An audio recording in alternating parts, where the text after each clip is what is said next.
there's a big feminine undercurrent with a lot of your work, and just going back to Mm, the discussion we had around imposter syndrome in the business world. I often see mm. that the people that suffer from imposter syndrome more than others tend to be female. There is a gap and there is a divide, and most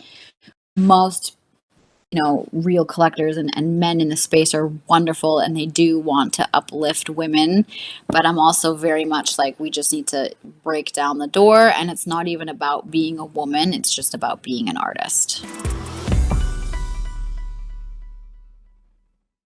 Hello. Hello. Oh, it's working. How are you? How are you? I'm very well. How are you? Yeah, not bad. What's been happening? Well, like we're in a similar time zone, although it's dark outside for you. I am in Australia.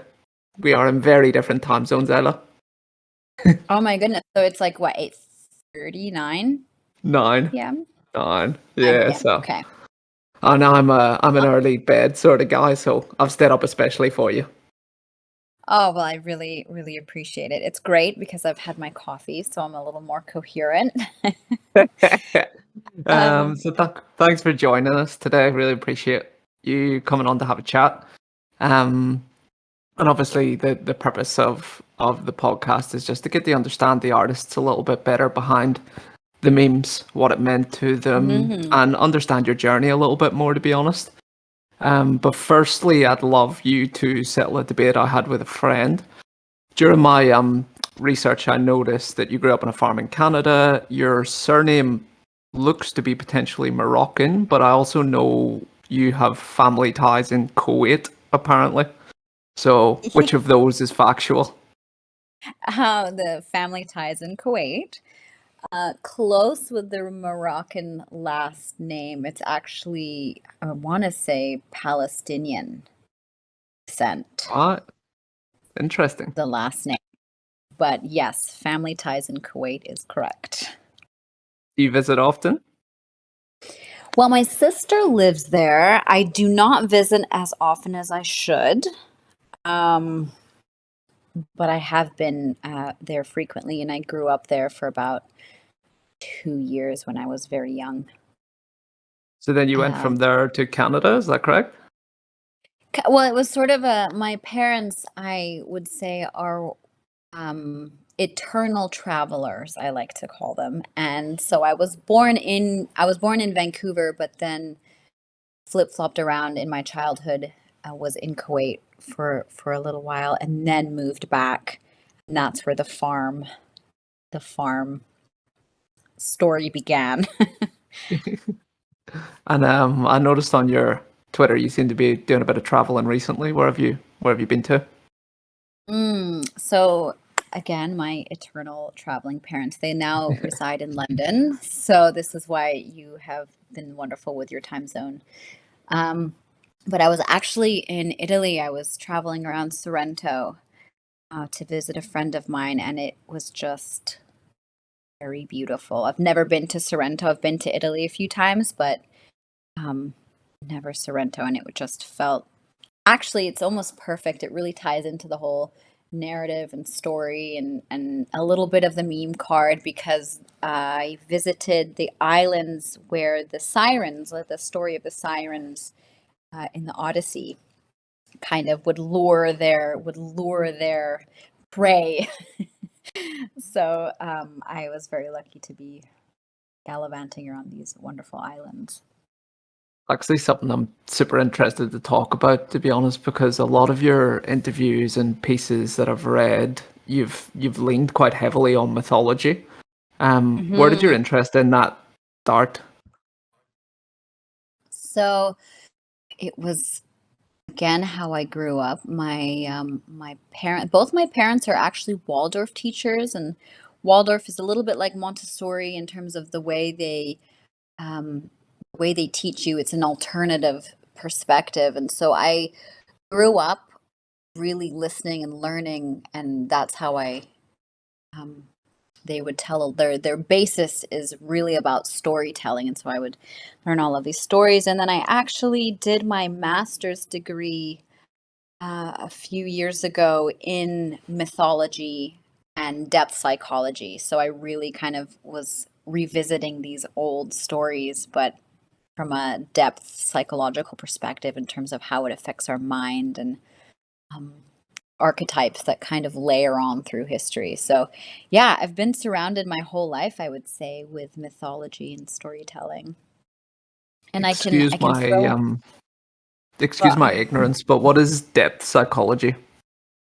depth psychology really has to deal with a lot of the subconscious mind. So when you think of like Freud and Carl Jung, they are sort of the grandfathers of studying the mind and emotions and how certain archetypes kind of live with. An archetype could be like the great feminine or like the divine male, or you can have um, a lot of these symbolic characters that kind of reoccur throughout time. And then I would say the most famous thing that Carl Jung created was the hero's journey, which is that circular arc.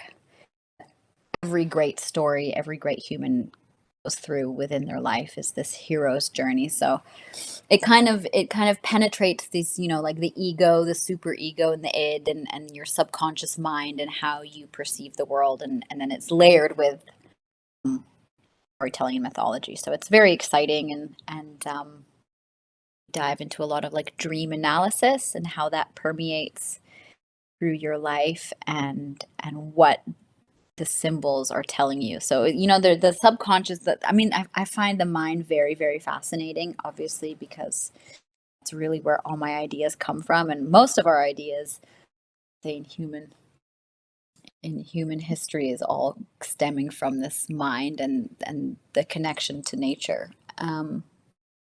So yeah, that's where I attribute my style to. It really came to me in a dream, a lucid dream. I hope not induced by any contraband. No, So not contraband. No, it was right before I fell asleep and I had this vision. I was like, "Oh, okay." And actually Dali used to do a lot of that without contraband too. He would, I believe it's called hypnagogia or hypnagogia, where he would put himself into a sleep and he'd hold a metal key over a metal bowl, and right as he would basically the mind switched into full sleep, the key would drop from his hand because you lose sort of consciousness and it would wake him up. And in that tiny moment is when a lot of these incredible ideas, because I would say the veil between your conscious and subconscious mind is very thin. really interesting because I've got ADHD and I spoke with a psychologist recently. And Mm. part of ADHD is that you get bouts of tiredness because you've got an overactive mind. And one of the suggestions he made was holding a pen. Very, very similar concept. And the pen would drop from my hand as I started to nap off. And he said that that's all that my body needs. The body needs to go into a state of stasis almost and shut itself down. But then you can wake it up immediately and you will be refreshed. Really, really curious concept. Yeah. How have you been feeling? Have you tried it? No, I just go straight for a nap, obviously.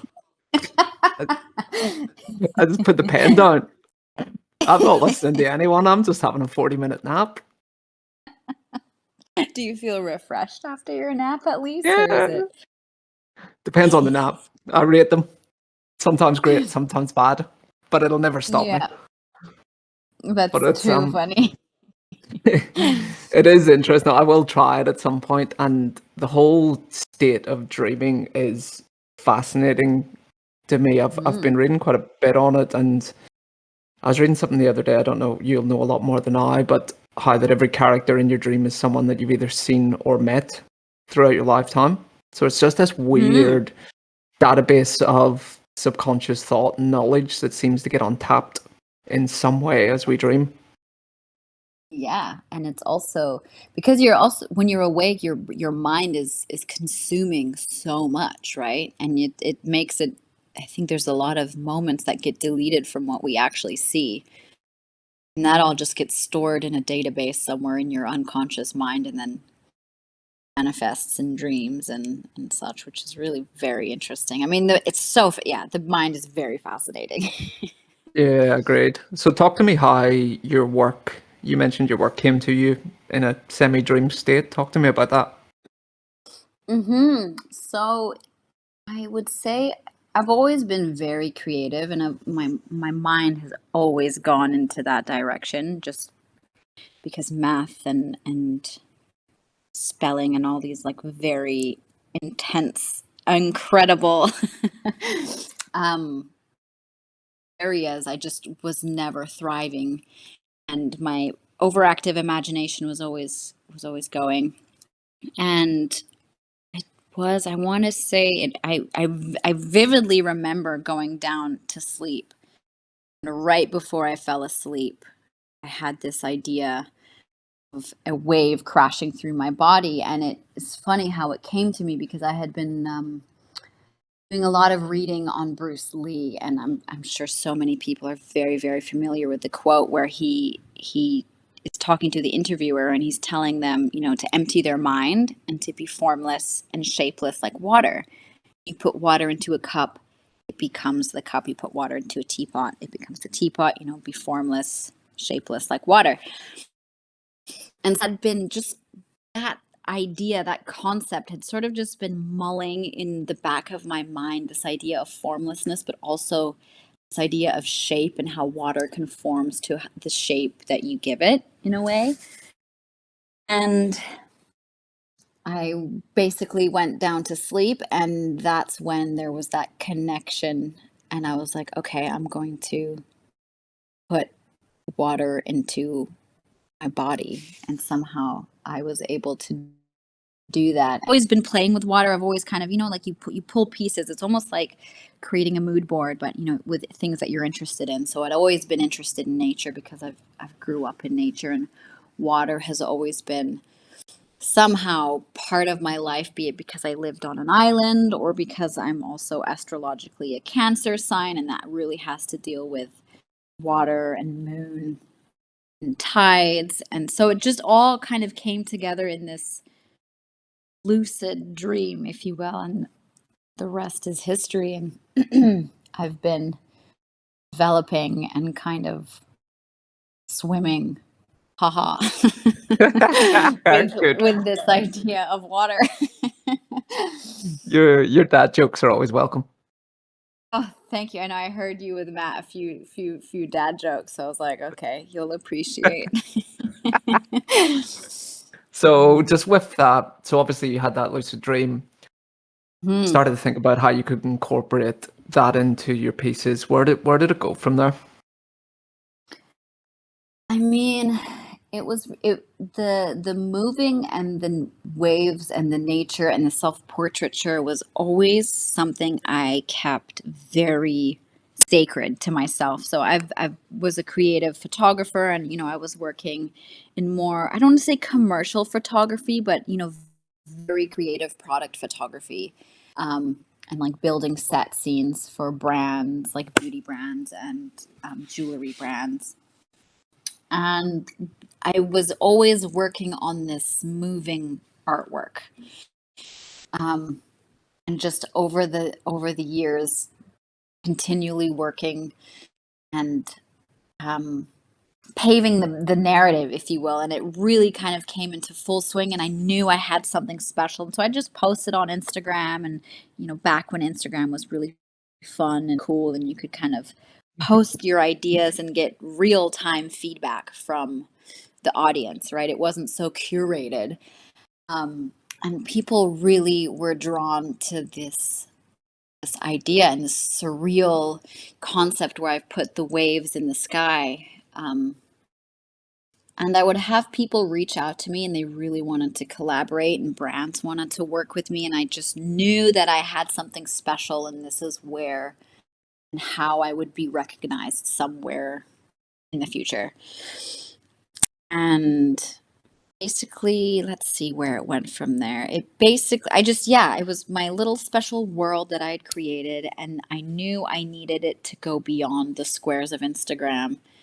And um, just be viewed in a bigger sense. And so I started looking for a frame, like a digital frame where I could code my work into, which was almost impossible to find. And I got lucky and I found this one company. It was called art.com, and they were so, sometimes it's not good to be ahead of your time because they were so ahead of the curve. They had created this screen where you could basically purchase and upload artwork that was on their database, and it would hang in your home. It was kind of like a precursor to the Samsung art frame, and then, like, all of these incredible frames that we have now where you can connect your wallet and upload. So this was like in 2017, I think, or 18, 17, I believe, or 16 even. I don't remember now.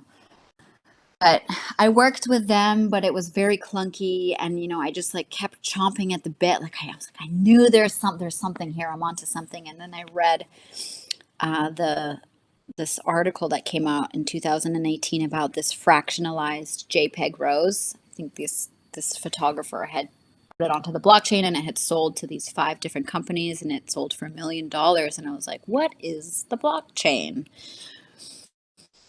And yeah, that was kind of my journey. My style had kind of gotten into its pace, I would say, by then. And so I was just trying to find a way to bridge artwork in a display somehow, and in a way that people would understand and comprehend that this wasn't just, okay, like, how am I gonna frame it? What is the value? How do you get the provenance of this artwork? And then, yeah, I would say 2020 was when I really discovered and figured out, oh, there's something called Ethereum and OpenSea. And then, obviously, as everyone knows, and this is how I met Matt and most of the incredible photographers in the space, pandemic was Clubhouse, and it was a wrap. And that was it. I'd found my arena, and it was 24/7, just listening, talking. Yeah, it was amazing. Yeah, it was definitely a fun time back then. I'm just going, when you talk about blockchain a little bit, I read a quote of yours that's been in my head for a week now, and it said that I feel that artists on the blockchain are cementing their contributions to art by minting it in the same way that Yes. sculptors immortalize their work in marble. And I love Hmm. that. Do you want to Yeah, talk about thank what you. you meant by that? Yeah, so there's this incredible permanence when you mint something onto the blockchain, and you're kind of carving out your space. And I think these incredible sculptors, obviously it's a completely different medium, but they really solidified and just presented their work, and it was, you would really have to destroy it, burn it, smash it. And it's not like a painting where it can kind of get lost or get crumpled, and there's just this beautiful weight when you mint your work on the blockchain. And obviously you can burn it, and you can destroy it, which again, it's still on the blockchain somewhere, right? It never really goes away, and I think that's just something so beautiful. Like, it's a whole new technology, but still carving out your space, your artwork, your I mean, it transcends beyond artwork, the blockchain. But in terms of art, it's pretty exciting and pretty incredible. It's it's something that I've been more excited about recently. Obviously, we saw the Goose sell to 6,529, but what was more Yes. important for me was that it came from a traditional art house. And Hmm. obviously, you seem to be very, very well versed in. I've read you quoting Caravaggio. I've read you, and I'm an idiot when it comes to these things. I'm a working class Irish guy. We No, didn't have any art, but I'm learning as we go. you still Um, have eyes. You still have eyes. You can see. You have a no, I get mind. it. I get. So, what sort of influences do you have from the traditional art world? It's interesting because I think I go through different phases. It depends on what I'm interested in, I would say. Um, I mean, you have obviously painters. There's like Dali, Rene Magritte, and there's this I will find, it's called Christina's World, and the artist's name is escaping me right now, which I We can just post a found link out. after.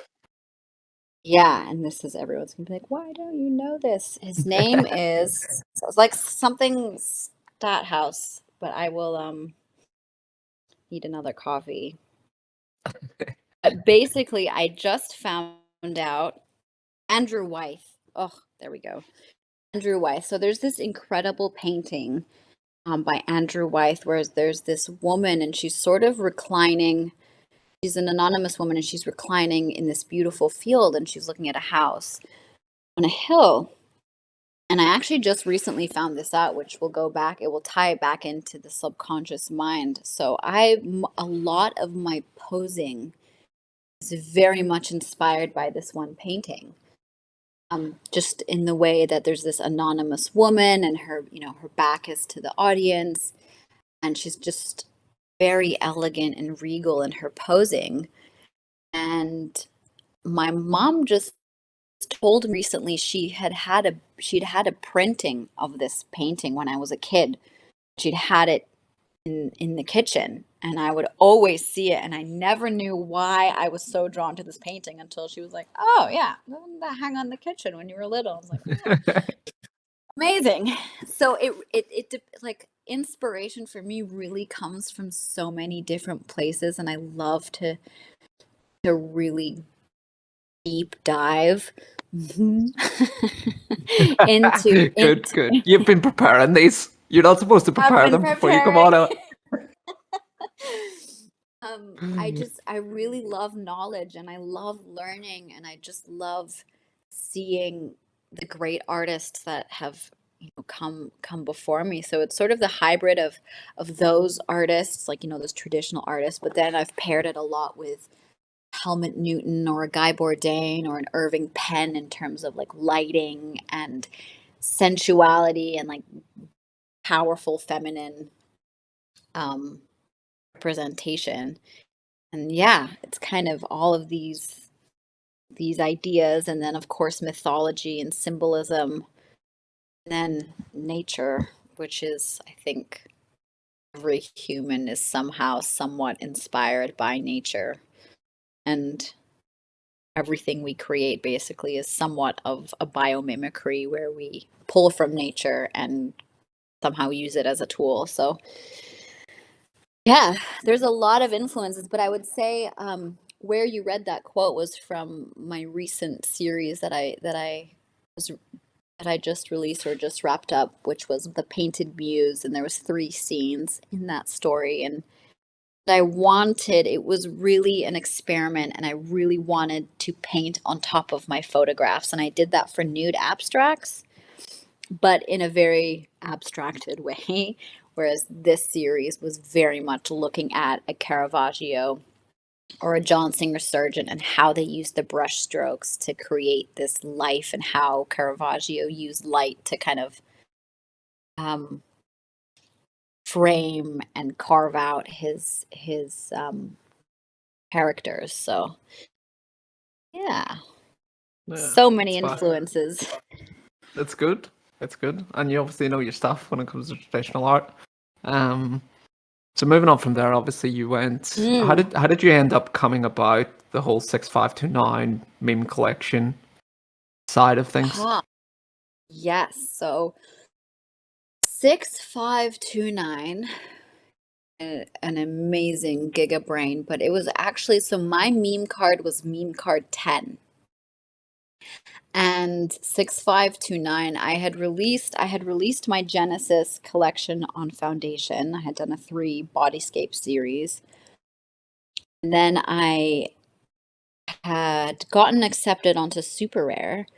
This was like early days. I think it was like July of 2021. And I had put out a few pieces, and I had done this piece for OX Society. And it kind of happened in this incredible flood of of time where I had had a secondary sale and someone had bid on one of my bodyscapes and there was a bidding war between two collectors. And this person won bodyscape 2 and then reached out to me in DMs and was like, "I would love this piece Sands of Time that is on SuperRare. Would you accept? Do you accept?" I believe I had it listed at 6 ETH. I don't remember what I had it listed at.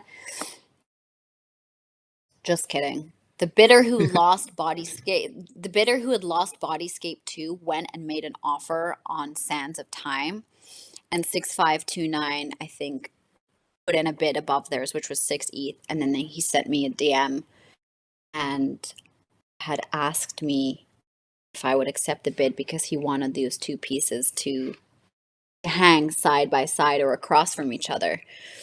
And of course I accepted the bid, and I didn't know, like, 6529 wasn't 65, I mean he was 6529, but he wasn't sort of the Yeah. incredible just incredible voice that we have today. And he wrote this wonderful thread about my work and the ideas, and had some incredible advice. And this was, when did he release meme? I don't actually remember when memes were released, but they asked me, him and 6529er asked me to be the 10th meme card. And this was I didn't actually quite understand what was going on. Like, I was just like, sure, of course, like, I love you guys, you're incredible, you're whatever you need, I would love to be a part of.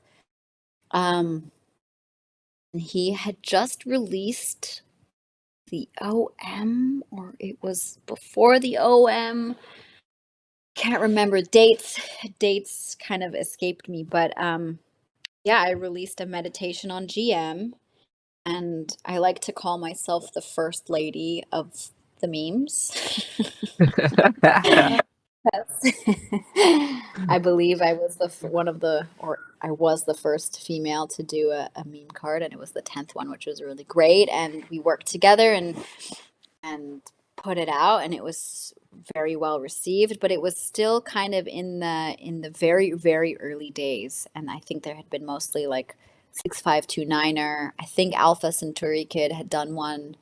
Yeah. Don't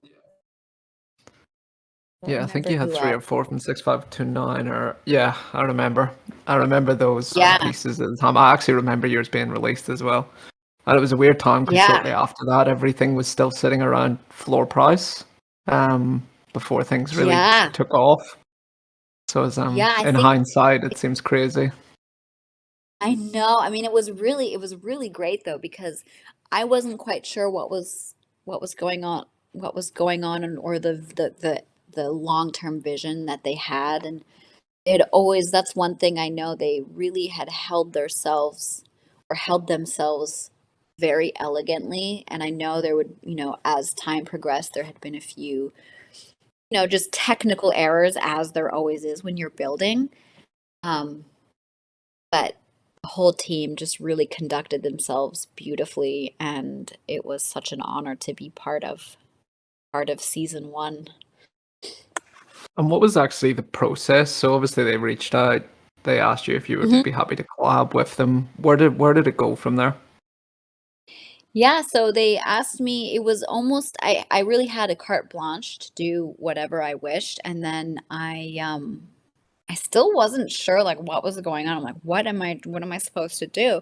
And I wanted it to be a GM theme. So I was like, okay, I have to incorporate the GM somehow. And I worked very closely with 6529 Ner, who gave me the idea of having the GM sort of slowly come in with the wave. And then I was like, okay, this is great. I really want it to be a meditative piece. Like, especially in the space, and water is so beautifully dangerous and treacherous, but it's also very, very calming, and it gives us this sense of exhale. And I really wanted, especially in a glitchy world and a fast pace, of the space that we're in. I wanted it to be sort of this moment of pause and poise. And so I really also drew from the Botticelli Birth of Venus.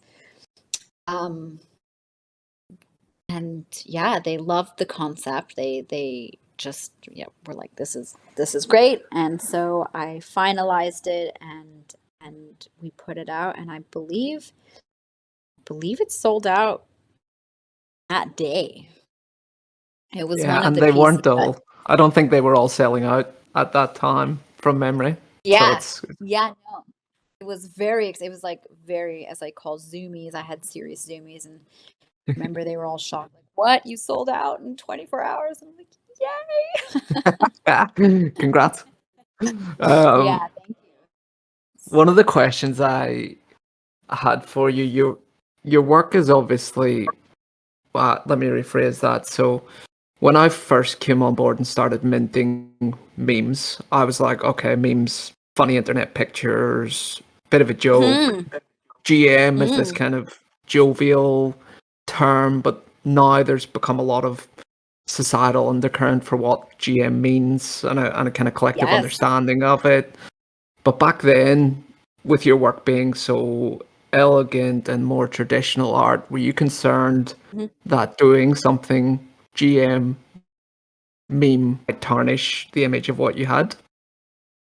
No, I mean, really, no. I mean, normally I wouldn't put writing on my work, but the idea to me was just so powerful and just so great. And it's really like GM is the cement that keeps us all here in a way. It's such a beautiful message. And I still think back then it was this it had the term GM had really taken off. And I um no, I didn't actually think twice about it tarnishing the work. And the more I would read 6529's threads about what memes actually mean and how memes have been basically with us since the beginning of time. Like, you could look at the paintings on the wall in France, and those are memes. They're just another form of communication that we as humans always create. So no, I just dove in, didn't care, and was just like, "This is amazing." And I look back at the piece, and I'm excited about it because there's a lot of fun, art history references with famous paintings, but also very much a very Ayla piece, but then also a very 6529 meme card theme.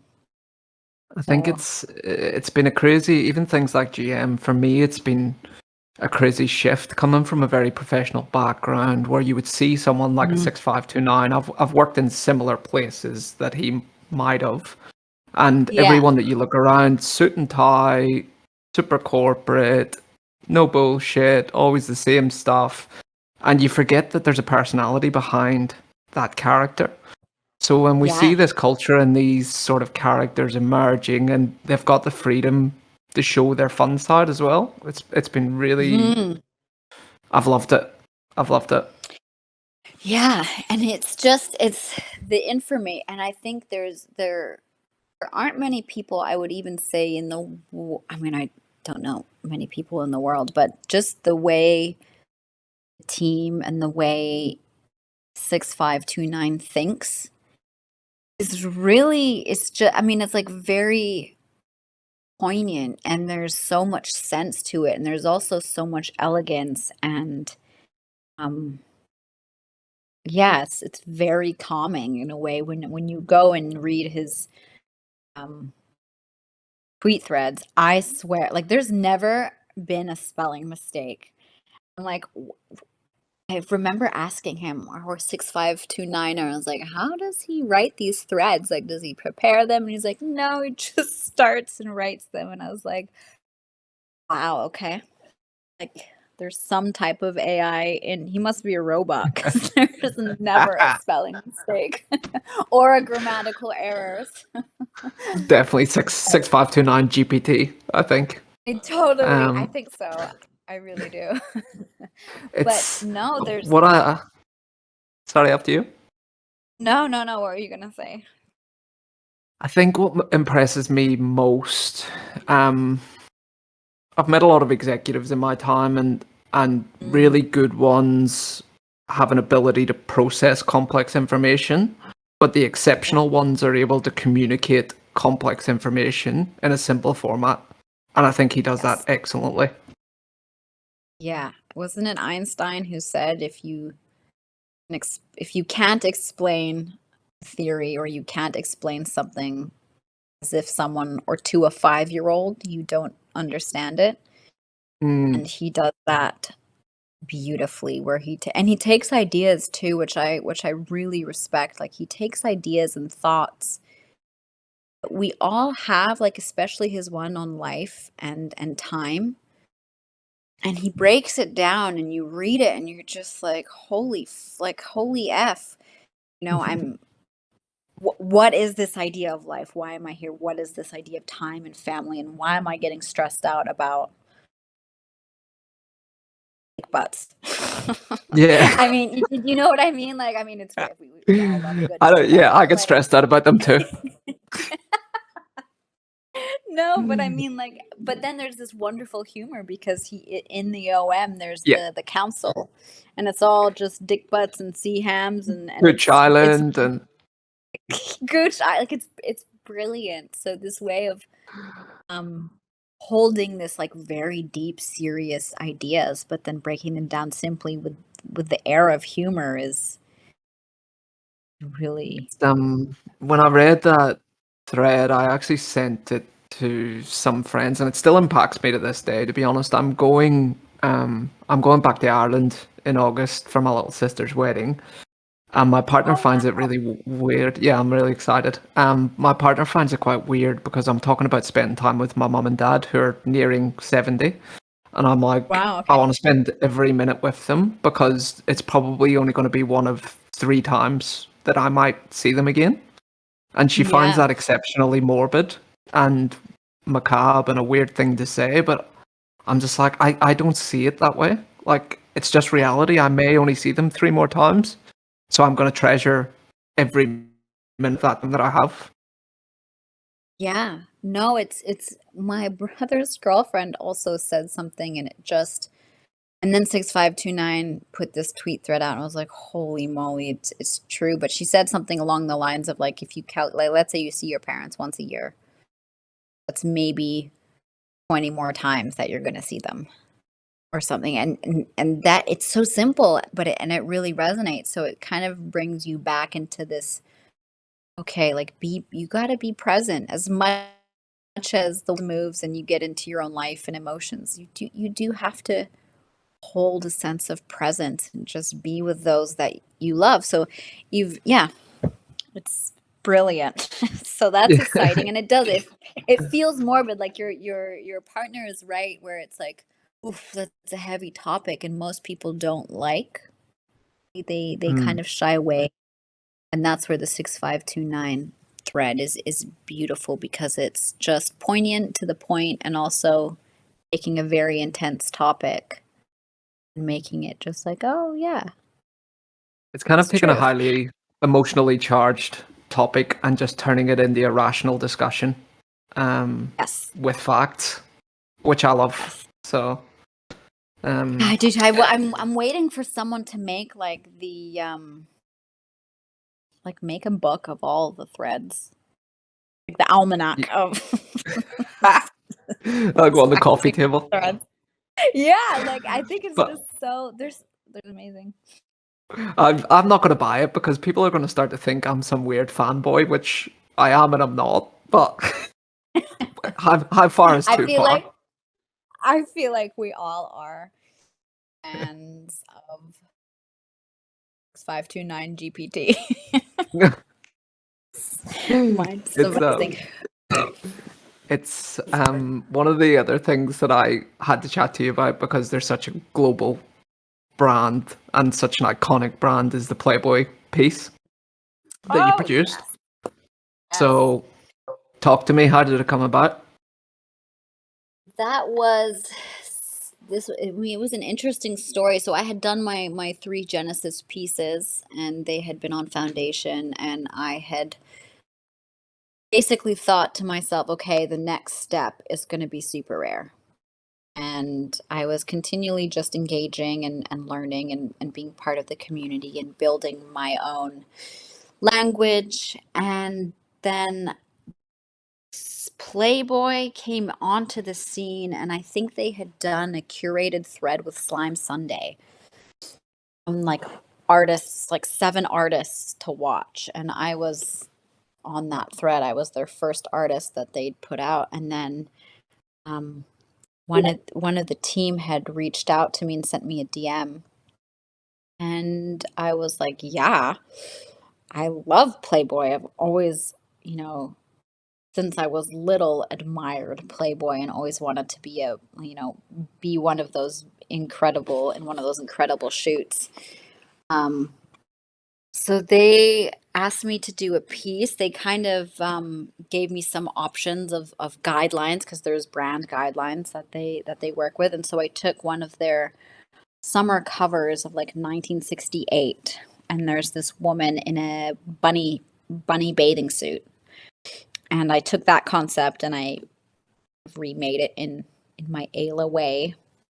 And I wanted it to sort of hybrid this idea of Playboy, but also very sultry, James Bond, at beginning credits. You know how there's always these beautiful, um, their theme song, like their theme song at the beginning of the movie. So I took those ideas, I created it, and it was actually supposed to be on. It went to Bitcoin Miami, and they had this beautiful display there, and it wasn't selling. Like they had created this like Miami themed week, and there was, I think, 4 other artists and then myself as the 5th, and it was on this like rinky like Bitcoin platform. And I don't even remember, but I just remember everyone having issues trying to buy it. And so Bitcoin Miami finished, and then they decided to release it on SuperRare. And so that was sort of my entrance into SuperRare. And it was a funny way how I had, manifested working with Playboy. Like I remember, and I love Instagram for kind of holding this information. I hate Instagram for all the data it takes, but it also is a great way for me to archive my journey. And I had posted on my Instagram story like in 2018 or something, like I had just put like, I want to shoot for Playboy. I want to shoot for Playboy. I want to shoot for Playboy. And I still have the screenshot. And it's funny how it had taken like 3-4 years, 18, 19, 20, 21. So 3 years to manifest itself. And then you had no outreach whatsoever from your I part? had no outreach. Like it was such a shock that they had put me as an artist to watch. And then the fact that they reached out to me and were like, hey, we'd love you to make a piece for Bitcoin Miami. And I was like, yes. Did you have to verify this? Did you think someone was taking the piss? Yeah, well, no. So they had done the tweet thread, and I was like, holy F, Playboy just did a tweet thread. And then, yeah, and then the woman who reached out, Liz, she had reached out, and I think I had DM'd them, and I was like, thank you so much for the feature. And then she was like, we love your work. Like, we'd love to work with you further. And that was from the main Playboy account. So I was like, okay, this is already vetted. And I think it's But actually still for sale. I actually checked it on SuperRare. I think it's got a reserve at 25 ETH at the minute. Still, it's sitting there. no. So actually it's sold. So that would be a secondary sale. It's sold to, I believe his name is Not Today, No, which is Patty Stash, and he was a big supporter at the very beginning of my career. It kind of, that Playboy piece, that sale sort of set off the trajectory of the wave of of my sales. And so that sale coupled with the secondary sale and then the 6529 sale was sort of the very beginning of people catching on and riding the wave. It's yes, another fantastic. This couldn't be better. It's too easy. It's It's just too too easy to easy. create. Yeah, they're just floating from you. Yeah. Next, so I had a chat with when I was chatting to Matt last week. I think you've listened, but one of the really interesting topics that I've been ruminating on a little bit again is how an artist's art can be influenced more when they have more followers or more money. Obviously, you've become quite successful. You've got a relatively large following. You've earned some good money from selling your pieces. Do you think that gives you more artistic flexibility or less? That is a very great question.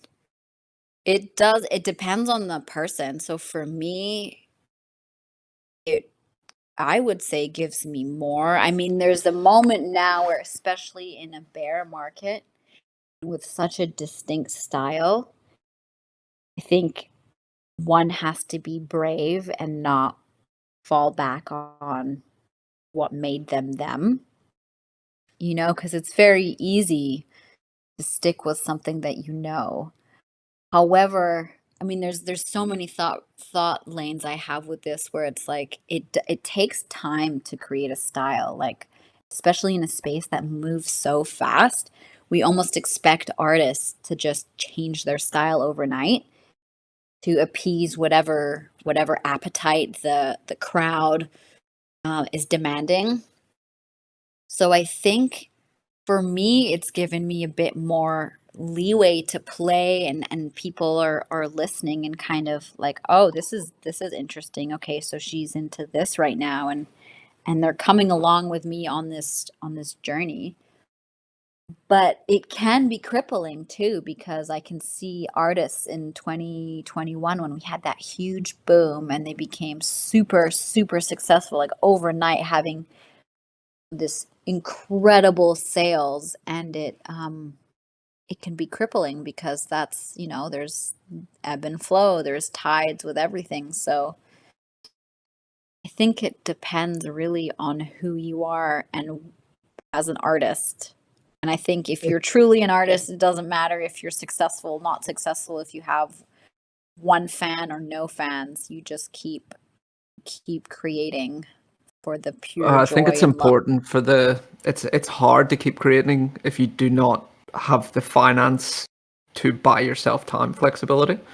So if you aren't making True. any money, you're going to have to Mhm. go and get a job. You're going to have to do those sort of things, and you have a lot less time and energy to create. So it's interesting. I kind of liken it in some ways to the music industry because a lot of people would support a band from quite early on, and if that band starts to Mhm. change their style, then the person says, they're not what they used to be, they're shit now, whatever the case may be. And the reason I Yeah. think people felt so strongly is number one, obviously they invested their time and their emotion, but number two, they invested their money, they bought CDs, they bought concert Mm. tickets, whatever the case may be, as a demonstration of their loyalty to that person. So they felt like they kind of owned a little bit of it, which was missing in the art world because an artist can only have X amount of pieces, and only a very small and finite number of people globally could own a piece of that. NFTs have Yeah. allowed for more people to own more pieces of that person and Mhm. feel like they have a stakeholding. So it's really Yeah. interesting. I'm sort of seeing this sort of commercial shift in a collective mindset where people feel like they have more ownership over an artist's journey, which Mm. could be positive, could be negative. Time will tell.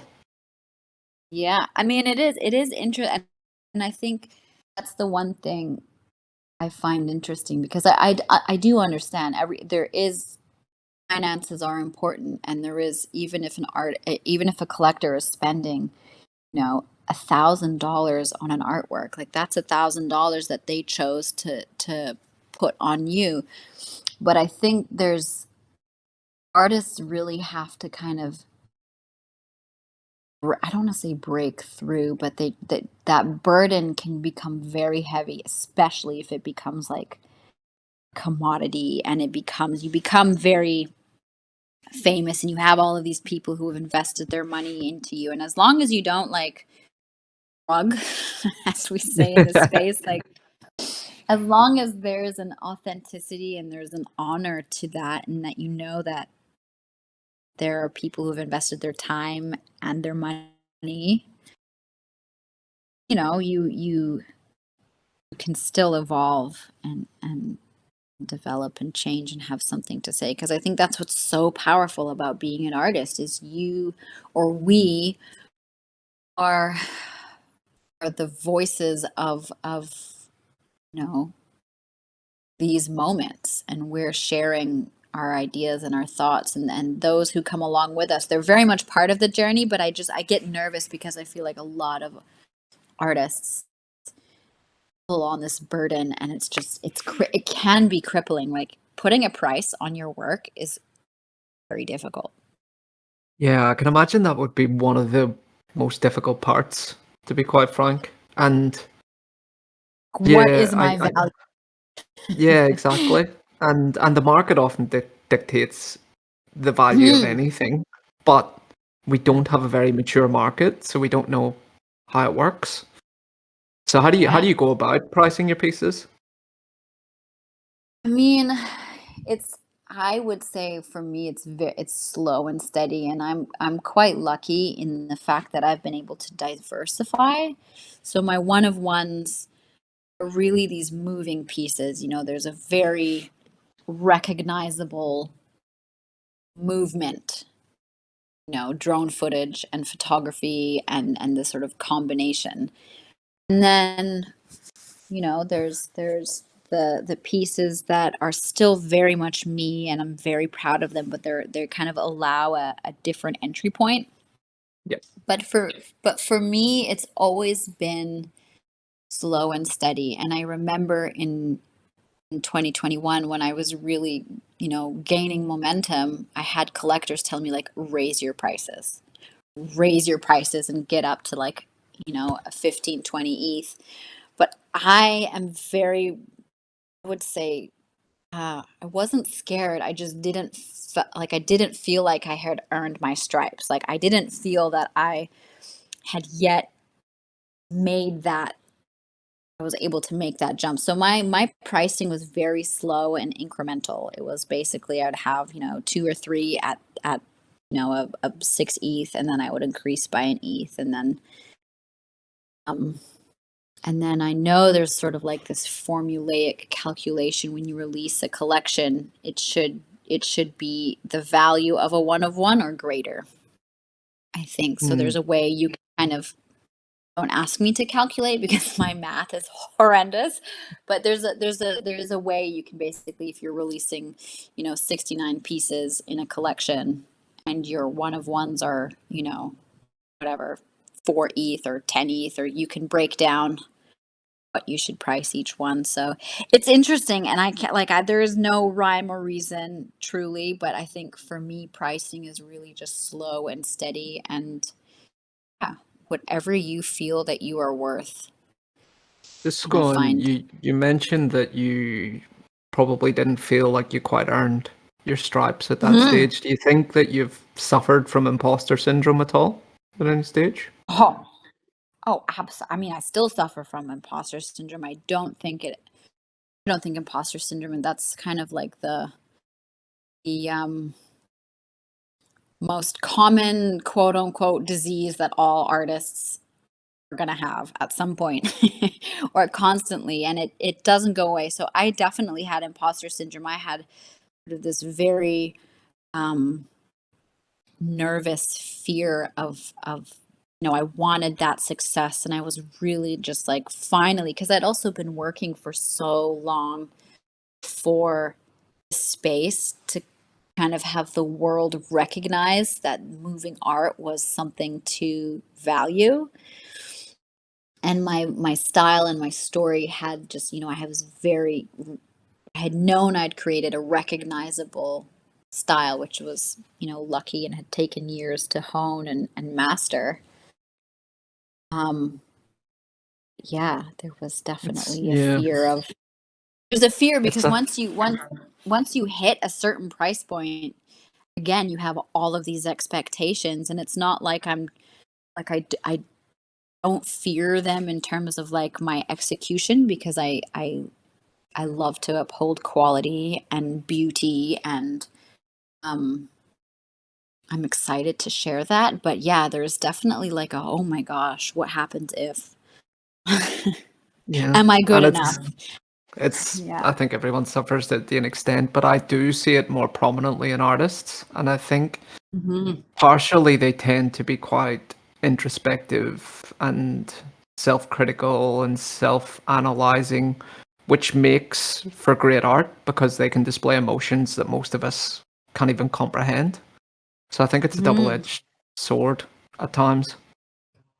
It totally is. And I think, again, you kind of have to quote unquote surf those emotions because it is like, I'm not going to stop, by the Good, great. way.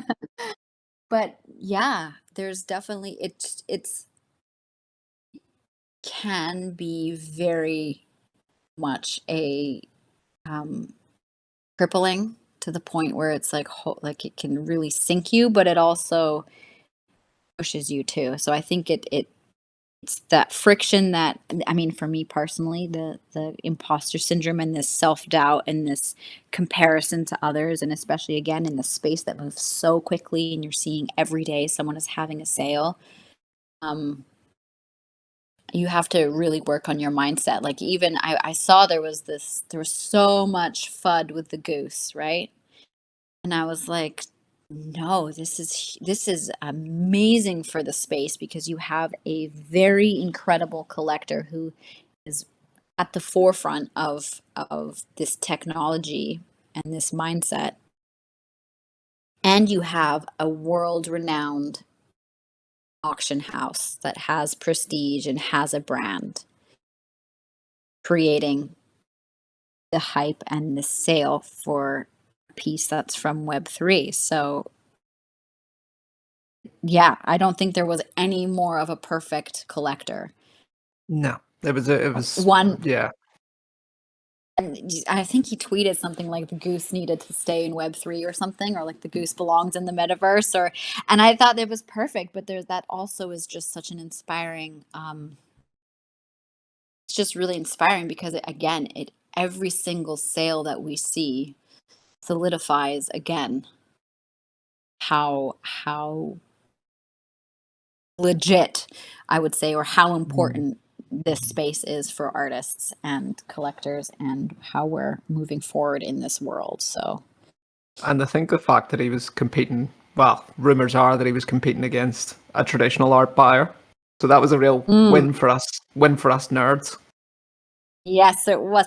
I do believe, though, I don't know if this is true or not, but I believe Art Pleb was also in there and had like basically was bidding. I don't know if that was a joke. Sometimes so, sometimes I can't tell if things are sarcasm, but I believe he was bid right before 6529. So I feel like either way it would have been in good hands in Web3 collectors.